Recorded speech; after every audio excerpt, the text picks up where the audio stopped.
Prepárate para disfrutar este episodio. Ponte los audífonos, apaga la luz y cierra los ojos. Les damos la bienvenida al maratón de esta temporada de Reflejos Inciertos. Yo soy Rodrigo Rivero y hoy reuniremos 4 expedientes que revelan distintos rostros del miedo, desde pasillos imposibles bajo la ciudad hasta criaturas que acechan en los mercados, desde rituales ocultos en tierras áridas hasta un rostro que parece mirarnos desde las pantallas. Recuerda que tu opinión es importante. Escríbela en la caja de comentarios. No olvides suscribirte, darle me gusta y compartirlo para llegar a más personas. Si conoces alguna historia que te gustaría que narrara, compártela en la dirección que aparece en pantalla y únete a nuestra comunidad en redes sociales. Hasta la próxima. Y recuerda que las historias que escuchamos no son solo relatos de otros, son espejos en los que podemos ver el reflejo distorsionado de nuestra propia oscuridad.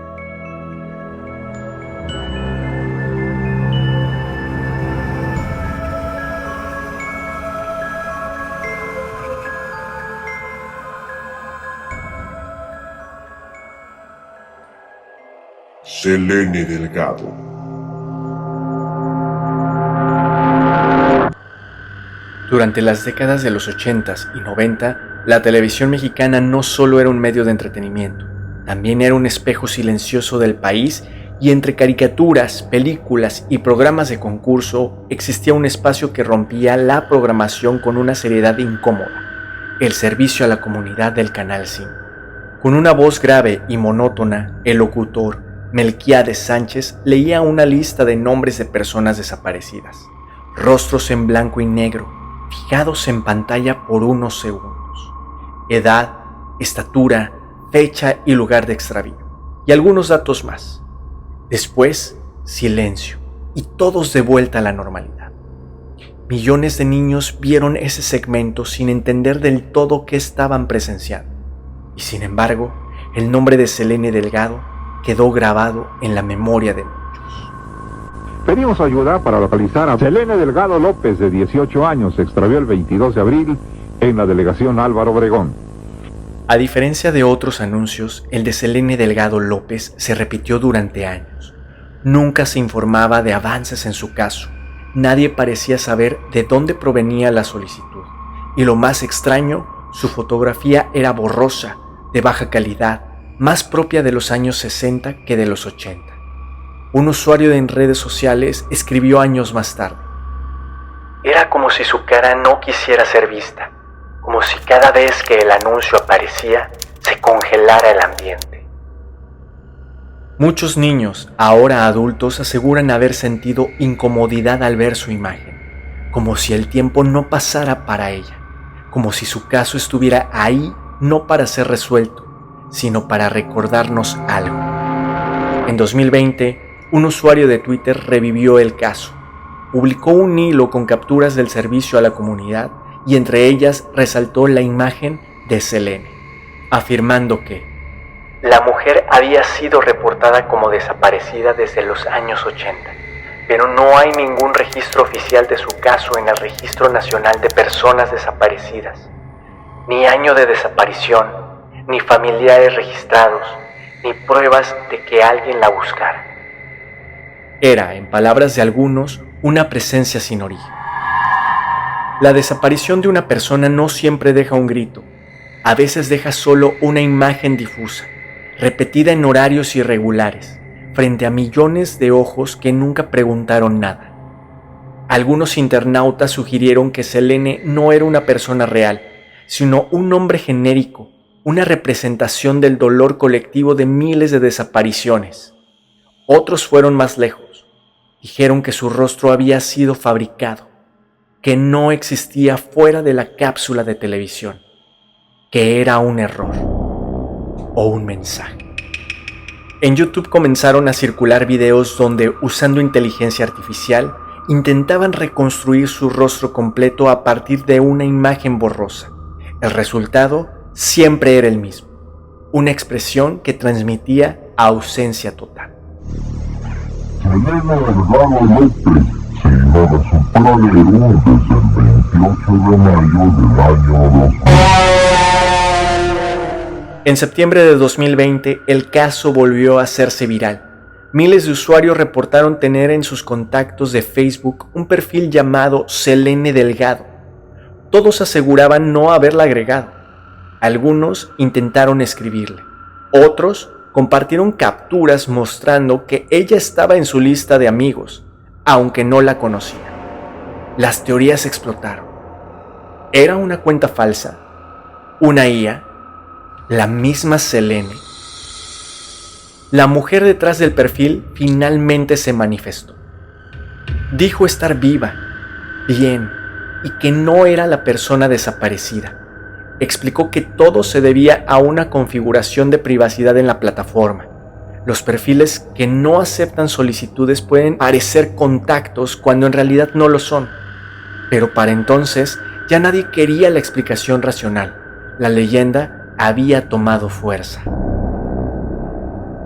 El Canal 5 ya no transmite el servicio a la comunidad, pero la imagen de Selene sigue apareciendo en compilaciones, videos de creepypasta, foros de Reddit y TikTok. Hay quienes dicen que su ficha de desaparición se grabó 2 veces, con años de diferencia. Otros afirman que hubo una coincidencia con otra joven desaparecida en 2010 llamada Selene Delgado en el Estado de México. Pero nada pudo confirmarse. Ni un acta de nacimiento, ni una denuncia formal, ni un pariente, nada. En una entrevista radial de los años 90, Melquiades, quien era la voz del servicio a la comunidad, explicó: "No conocía personalmente los casos que leía. Yo solo recibía las fichas, leía la información y grababa los segmentos. Nunca pregunté por qué algunas fichas se repetían más que otras. Nunca pedí saber si los nombres eran reales. Yo solo los leía". ¿Quién era Selene Delgado? ¿Una joven que existió perdida entre burocracias y archivos incompletos? ¿Un error de producción que nunca fue corregido? ¿Una representación simbólica de todos los cuerpos que faltan? ¿O una leyenda digital creada por la necesidad de encontrar misterio donde solo había descuido? La respuesta no es clara, pero lo cierto es que si alguna vez viste su rostro en la pantalla, no lo olvides. La Rata de la Merced. Bajo nuestros pies hay otra ciudad, un mundo hecho de túneles, humedad y oscuridad. El sistema de drenaje de la Ciudad de México tiene más de 30,000 kilómetros de longitud. Es una red viva, silenciosa, llena de ecos, residuos y movimiento. Y ahí abajo, miles de ojos brillan en la penumbra. En este sistema habitan millones de ratas, y entre ellas, si damos crédito a lo relatado, hubo una que destacaba por encima de todas. Los primeros reportes datan del año 1982, cuando algunos locatarios de la Merced comenzaban a hablar de una rata distinta. No era como las otras, era más grande, más rápida, más agresiva. Testigos de aquellos años mencionaban que el animal aparecía de madrugada, cuando ya no quedaba más que basura, huacales vacíos y perros callejeros rebuscando entre las obras. Un testimonio anónimo recogido por el cronista Jesús Rodríguez Petlacalco en los años 90 relata: "Parecía un perro viejo y pelón. Caminaba como si nada, entre los puestos, entre los costales. Si te veía, no se movía. Pero si te quedabas mucho tiempo, sentías como si te quisiera atacar". Otros decían que no era una sola, que eran varias, que debajo del mercado vivía una colonia entera de ratas gigantes, alimentadas por los residuos de la comida, la basura y, algunas veces, decían, de algo más. Jesús, quien ahora es cronista, era niño en esa época y recuerda con claridad que le temía más a esa criatura que a cualquier otra cosa. Mi mamá me mandaba a comprar leche a Misioneros o a ver a mi tía Gaby a la nave mayor, y yo rogaba que no me saliera esa cosa. Me daban náuseas del miedo. Ese miedo infantil se transformó en terror colectivo. Todas las personas que trabajaban o visitaban el mercado tenían miedo. En 1984, la Secretaría de Salud del entonces Distrito Federal ordenó una campaña especial de fumigación. Se exterminaron miles de roedores en todo el sistema del mercado. Durante 3 semanas, entre humo tóxico y plástico derretido, se vaciaron bodegas, se levantaron coladeras, se retiraron toneladas de alimento podrido. Pero incluso entonces, nadie pudo dar con la rata gigante. Un trabajador de limpieza declaró: a veces veíamos sombras grandes moviéndose entre los ductos, pero nunca pudimos atraparla. Era como si supiera cuándo esconderse. Ese mismo año, comenzaron a circular historias más inquietantes. Gatos y perros callejeros desaparecían. Se encontraron costales con huesos pequeños. Un niño fue mordido por algo cuando jugaba entre los guacales. Pero no fue sino hasta una noche del año 1986 que el miedo se volvió realidad. Marta, de 16 años, vivía con su madre y su hijo recién nacido en una vecindad a 3 calles del mercado. Era joven, estaba abrumada y no sabía bien cómo cuidar al pequeño. Según su madre, esa noche el niño llevaba más de 1 hora llorando. Yo llegué de trabajar. Eran como las 11:30. Escuchaba su llanto desde el pasillo. Pensé, otra vez Marta dejó al niño solo.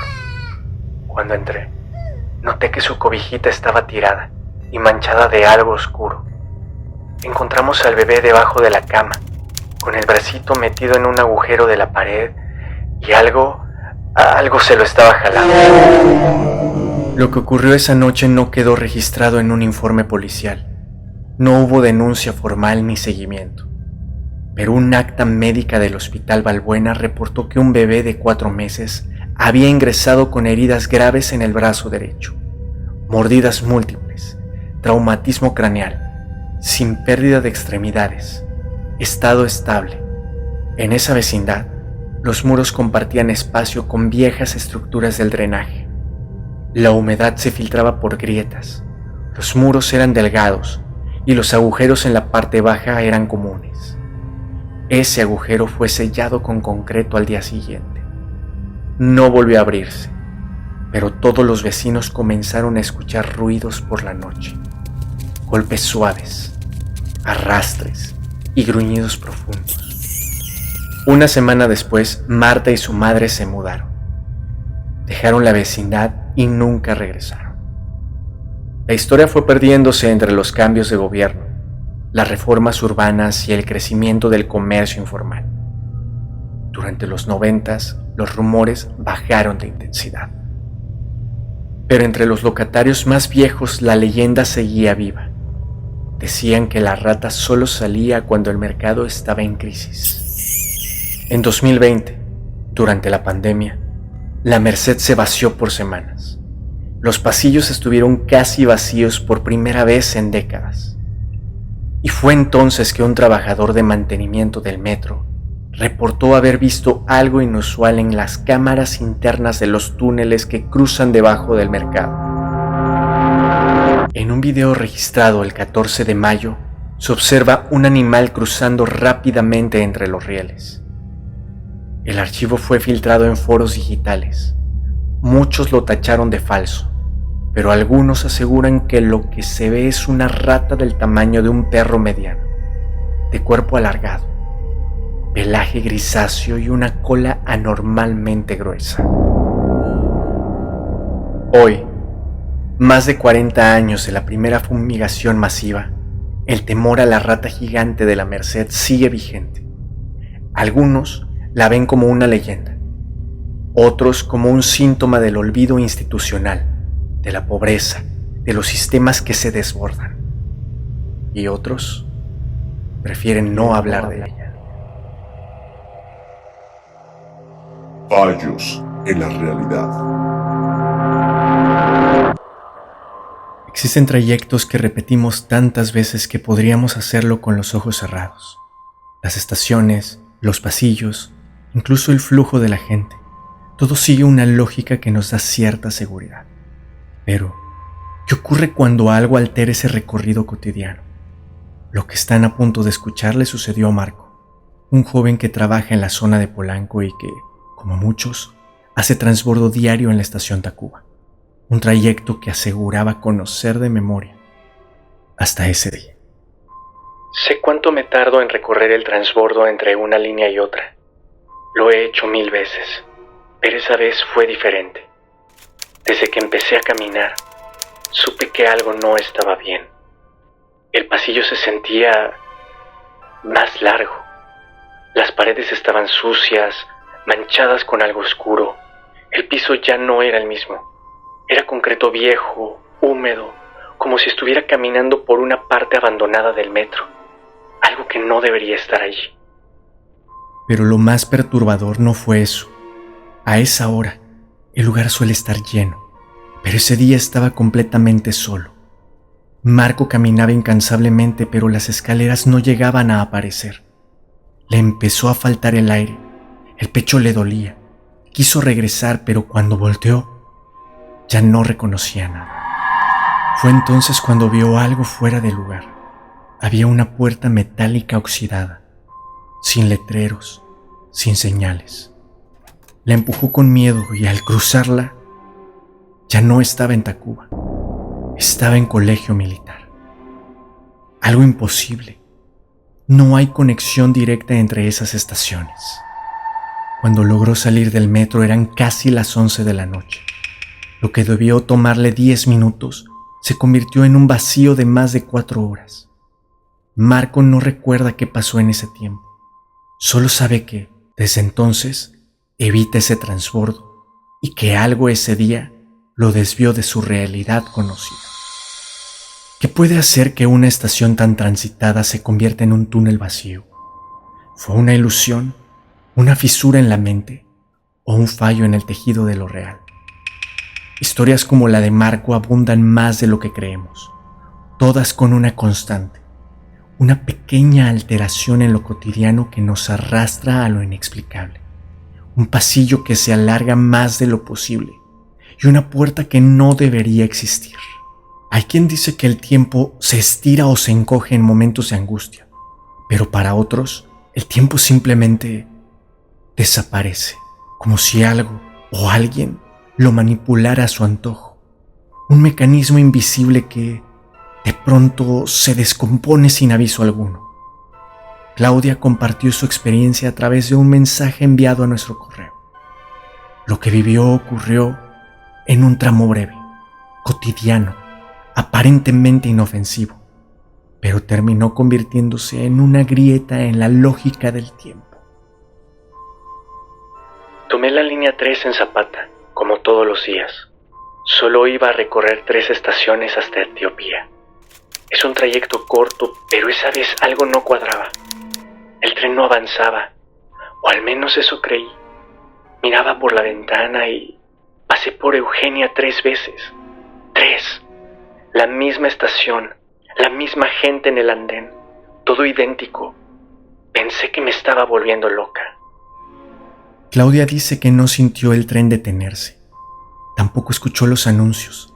Era como si estuviera atrapada en una repetición sin salida, como si el vagón se moviera dentro de un ciclo ajeno al resto del mundo. Cuando Claudia finalmente bajó, el reloj marcaba exactamente la misma hora que cuando subió, pero su papá, que le esperaba afuera de la estación, le comentó que había tardado más de 40 minutos. Para Claudia, el tiempo no se movió ni un segundo. Para los demás, ella simplemente desapareció. Un pasillo que se alarga, una estación que se repite, un reloj que se niega a avanzar. ¿Son errores del sistema, fallas de percepción o señales de que el metro de esta ciudad es mucho más que concreto y electricidad? Ambos testimonios comparten algo perturbador: la pérdida de referencias, de tiempo, de espacio, de lógica, como si bajo tierra operaran otras reglas, reglas que no fueron hechas para nosotros. Entre curvas y escaleras, la estación Tacubaya es un laberinto subterráneo que muchos cruzan sin pensarlo, pero hay quienes, al tomar una vuelta equivocada, entran en zonas que no deberían existir. Este es uno de esos casos. El usuario identificado como Luis87 compartió su experiencia en un foro. Me metí al transbordo de Tacubaya para pasar de la línea 1 a la 9. Lo he hecho muchas veces, pero esta vez tomé una curva mal y terminé en un pasillo extraño. Estaba mal iluminado, parecía más viejo y no había señalamientos. Caminé y caminé hasta que vi los vagones del tren, pero no había andén ni escaleras, solo un muro de cristal. Veía el tren, pero no podía alcanzarlo. Luis salió por una puerta de emergencia y al revisar su ubicación estaba en observatorio. Una estación completamente diferente, una línea distinta, sin explicación. Luis pensó que una vuelta equivocada lo había llevado a un pasillo fuera del mapa, pero hay otros casos en los que no se trata de caminar, sino de permanecer atrapado sin moverse, mientras todo lo demás parece colapsar. Lo que vivió una joven estudiante no fue un error de dirección, sino un momento suspendido, una sensación tan irreal como si el metro dejara de avanzar y el tiempo se quedara flotando en el aire. En un video breve subido a TikTok, Mariana relató lo siguiente. Subí a la línea 9 para ir de Centro Médico a Lázaro Cárdenas, pero algo pasó en Chabacano. Todo se puso raro. Las luces del vagón parpadearon y me sentí flotando, como si el vagón no se moviera, pero las estaciones sí. Vi a una señora persinarse. Un señor bajó en la siguiente estación pálido. Cuando quise bajar, no supe en qué estación estaba. Las letras estaban borrosas, como si el metro se hubiera salido de su ruta. Bajé corriendo. Desde entonces, no he vuelto a tomar esa línea. Cuando la lógica se rompe, todo se vuelve inestable.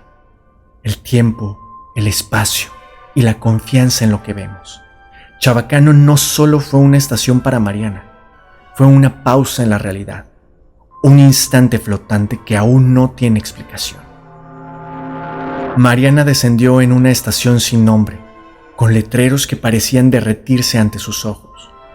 Pero hay relatos en los que no solo lo visible se distorsiona, sino que aparecen elementos que no deberían estar allí. Un pasillo que lleva a una línea inexistente, un vagón antiguo detenido en el tiempo. Eso fue lo que encontró la siguiente persona, en un mensaje que llegó de forma anónima a nuestras redes para compartirnos un suceso particularmente inquietante. Hace 2 años bajé en Bellas Artes. Tomé el transbordo a la línea 8, solo que encontré un pasillo que nunca había visto. Tenía una flecha azul que decía línea 12, pero la línea 12 no pasa por ahí. Lo sé, he vivido toda mi vida en la ciudad. El pasillo era muy estrecho y en cierto punto se apagaron las luces. Solo seguí por la luz de mi celular.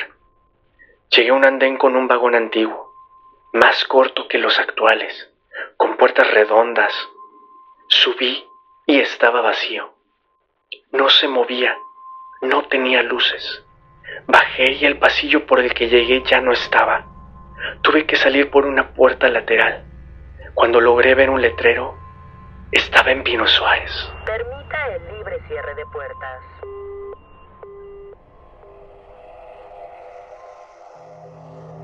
La gran sacerdotisa. Hierbabuena era, en 1963, una comunidad rural semioculta entre los cerros de San Luis Potosí. Apenas tenía unas cuantas casas de adobe, algunos caminos de tierra y una iglesia vieja escondida entre las montañas. Una comunidad olvidada por el país, pero elegida por una secta para convertirse en el escenario de uno de los casos más perturbadores de los que se tiene registro en México. Fue ahí donde llegó Magdalena Solís, conocida décadas después como la gran sacerdotisa. Todo comenzó como una estafa. 2 hermanos, Santos y Cayetano Hernández, entraron a Hierbabuena haciéndose pasar por representantes de antiguos dioses incas. Les prometieron a los habitantes que un gran tesoro estaba escondido en las montañas cercanas y que solo quienes se mantuvieran puros y obedientes podrían acceder a él. El pueblo, mayormente analfabeto y sumido en pobreza extrema, los escuchó. Les ofrecieron comida, favores y lo que tuvieran. La obediencia era total. Los Hernández no eran dioses, eran oportunistas, manipuladores, que convirtieron la fe en dominio, y cuando vieron que la lealtad flaqueaba, decidieron reforzar su mentira con algo más oscuro. Fue entonces cuando trajeron a Magdalena Solís, una joven de Monterrey, acompañada de su hermano Eleazar. Ambos tenían un pasado ligado a la explotación y la marginación, pero Magdalena tenía algo más, una convicción peligrosa. Cuando Magdalena Solís pisó Yerbabuena, no llegó como una simple seguidora, se presentó como la reencarnación de Coatlicue, diosa madre de la tierra, la fertilidad y el sacrificio. El discurso de los hermanos Hernández se volvió más agresivo. El tesoro se volvió un premio sagrado, reservado solo para quienes se entregaran completamente. A los pocos meses, algunos pobladores empezaron a dudar. El tesoro no aparecía. Los favores se volvían imposiciones. La fe se convertía en obligación. Dos hombres, cuyos nombres se perdieron en el tiempo, se atrevieron a hablar. Querían abandonar el culto, dejar de ofrendar a sus familias, dejar de obedecer. No lo lograron. Fueron acusados públicamente de traición a los dioses. La gran sacerdotisa declaró que su desobediencia era una ofensa al ciclo sagrado de la tierra. Fueron condenados y el pueblo los linchó con sus propias manos. A partir de ese momento, todo cambió. Los rituales que antes eran danzas o plegarias se volvieron sacrificios. Las víctimas eran elegidas entre los disidentes o los que se atrevían a cuestionar, a desobedecer.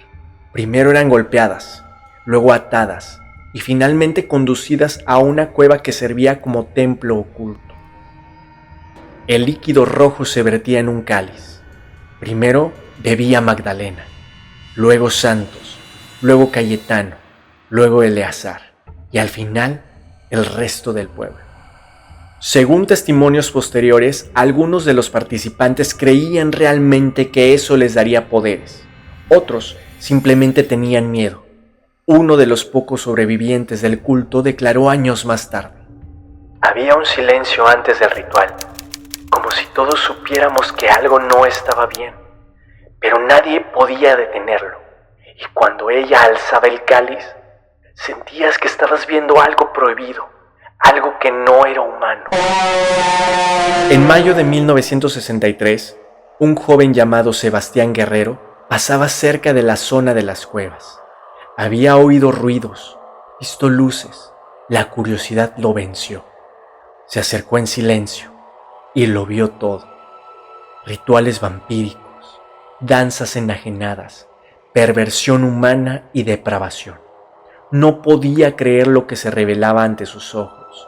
No existen palabras suficientes para describir lo que allí ocurría. Corrió sin detenerse más de 25 kilómetros hasta llegar a la estación de policía más cercana. Estaba agotado, pálido, pero determinado a exponer todo lo que había atestiguado. Ya en la estación les contó a los agentes lo que había visto. Personas bebiendo de ese líquido rojo humano, rezando en lenguas extrañas, con los ojos en blanco. Lo tomaron por loco. Solo un agente, Luis Martínez, decidió escucharlo. Al día siguiente, Luis Martínez acompañó a Sebastián Guerrero de regreso a Yerbabuena. Iban a pie. Querían encontrar pruebas, confirmar la historia. Ninguno de los dos volvió con vida. Después, la policía comenzó una búsqueda formal. Al ver que uno de los suyos estaba desaparecido, se movilizó una fuerza mayor, incluyendo elementos del ejército. Lo que encontraron en las inmediaciones de la cueva superó toda sospecha. El 31 de mayo de 1963, las autoridades irrumpieron en Yerbabuena. No encontraron resistencia en la mayoría de los pobladores, pero en la cueva el santuario del culto, sí hubo enfrentamiento. Santos Hernández perdió la vida en el tiroteo. Cayetano fue ultimado por uno de sus propios seguidores, un joven llamado Jesús Rubio, quien creía que obtener parte de los restos del líder le otorgaría protección divina. Magdalena y Eleazar Solís fueron arrestados dentro de una finca cercana, rodeados de ofrendas, cálices de barro y grandes cantidades de sustancias ilícitas. El registro de ese día señala: en las cercanías de la cueva se encontraron los restos desmembrados de al menos 6 personas, entre ellos los de un menor de edad, presuntamente Sebastián Guerrero, y de un agente de policía identificado como Luis Martínez. Ambos presentaban signos rituales. La gran sacerdotisa Magdalena Solís no ofreció resistencia. Durante el juicio mantuvo la mirada fija sin expresión. Afirmó que era una enviada de Coatlicue, que no actuaba por sí misma, sino como instrumento sagrado. Solo se pudo comprobar la participación en los decesos de Guerrero y Martínez, por los cuales fue condenada a 50 años de prisión. Nunca pidió perdón, nunca se retractó, y hasta el último día de su juicio sostuvo que necesitaba de ese elixir rojo, humano, para no envejecer. El culto fue desmantelado. Algunos de sus miembros perdieron la vida en el operativo. Otros fueron arrestados, pero pocos recibieron sentencias largas. El expediente quedó archivado. Hierbabuena volvió al silencio. El pueblo perdió habitantes. Las cuevas fueron selladas. Y durante décadas nadie volvió a hablar del caso hasta